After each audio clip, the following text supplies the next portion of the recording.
Hello everyone, this is a follow-up video to the one that I did about using the Pixabay API to search for images dynamically. We've made a few changes to this screen here. I've basically consolidated it and just put the text input field on the same page as the actual list that we're going to display. Um, but what I'm going to do is I've actually removed kind of some of the parameters here, saying like what this is. So I'm just going to actually fix this really fast, and just like we did in the other one, this is just a URL of the current image's web format URL right there. Okay, I've also removed the button here that said search because I want to set this up sequentially so that it will actually pass data to this, and you'll see why in just a second.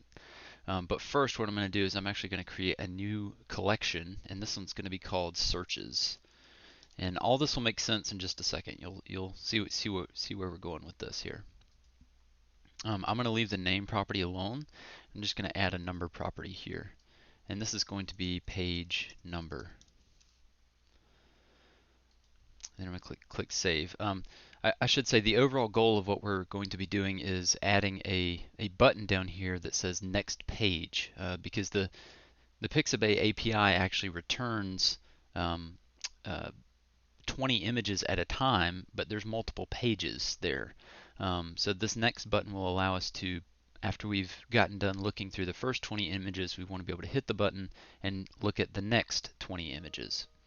Um, and again, you can set this differently if you want to, get 30 images or 80 images at a time. I think 80 is the limit. You can do that by passing a page size parameter, but we're not going to do that here. We'll just leave it at the default of 20. Okay, so now that I've got this database created for searches, I'm actually going to add a button here. Just add a button, and we'll name this like search, I guess, here. Um, okay, and what this button is going to do is it's actually going to create a new search. Um, and the name of this, I'm just going to put the current time, because it doesn't really matter what goes in this field. It's just a placeholder. And then the page number here is going to be 0. Now, obviously in the API, page 0 doesn't actually exist, but it will, and you'll see why in just a second. Okay, so we're going to hit done here. And then next I want this to link to the search page itself, so I'm going to link it to the search page. Okay, so now that that's done, we're good there. And just like we set up in the previous video, this is a list of images. This is our Pixabay API database external collection. We have a query parameter where Q from the API equals the search input, whatever the person puts in here. And this will allow them to, this list will change dynamically based off of whatever they put into this box here. Okay. I'm going to pass another filter called page, and this is from the API as well, from the Pixabay. Each API is different. This may be like page number or whatever. We're using obviously images right now, but you could do this with news, pretty much anything. And then the value is going to be a new formula. We're going to do a new formula, and we're going to edit the formula to say, we're going to use some magic text here. And this is going to be the current searches page number, and then we're going to add a +1. Okay, so basically the current page that we just created with this button here is 0, remember? So we're adding a 1 to that, so we're passing the parameter as we want page 1. Okay, so I'm going to click done there. So what we're asking for is we want the search term, but then we also want page 1 of whatever that search term results in. Okay, so next what we want to do is we want to add a button down here to click next. Okay, so I'm going to grab a button here. I'll stick it right here. We'll call this next. Maybe I'll use like an arrow, like a sideways arrow or something.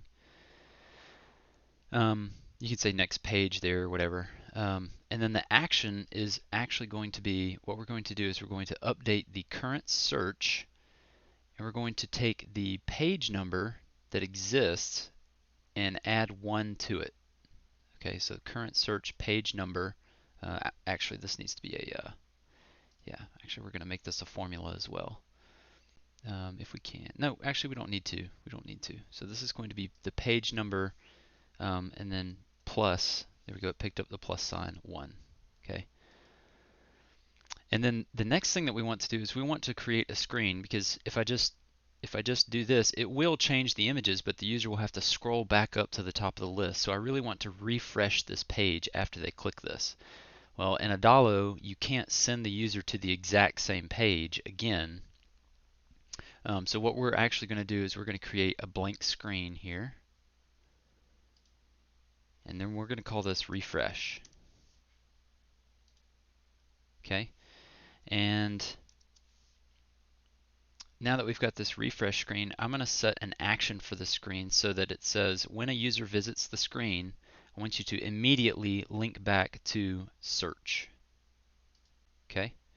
And I don't want there to be any transition here. I just want it to be seamless, as if it just refreshed the page. Okay, so I'm going to click done. And then now I need to link this button to this page now that I've created it. So I've got update, and then I'm going to link to the refresh page. And again, I don't want to have a transition there. I just want no transition. Okay. All right, so let's give this a test. Hopefully I'm not going to look like an idiot and have messed something up here, but let's preview this. And I've already got an account, the same one that we used, dude@gmail.com. This is going to be dude. I'll click login here. And then I'm going to click search. Now keep in mind what's going on in the back end here. As soon as I click this, it's going to create a new search, and it's going to set the page number of that search to 0. Okay? So remember, in our query, it's asking for whatever this input is, and then plus page 1. Okay, so it's already asking for page 1. So if I type in horses, again, just like in our other example, it's going to pull in images of horses. Okay? And once I get done here, let's say the user's like, I don't really like any of these. Let's see what's on the next page. So I'm going to click here.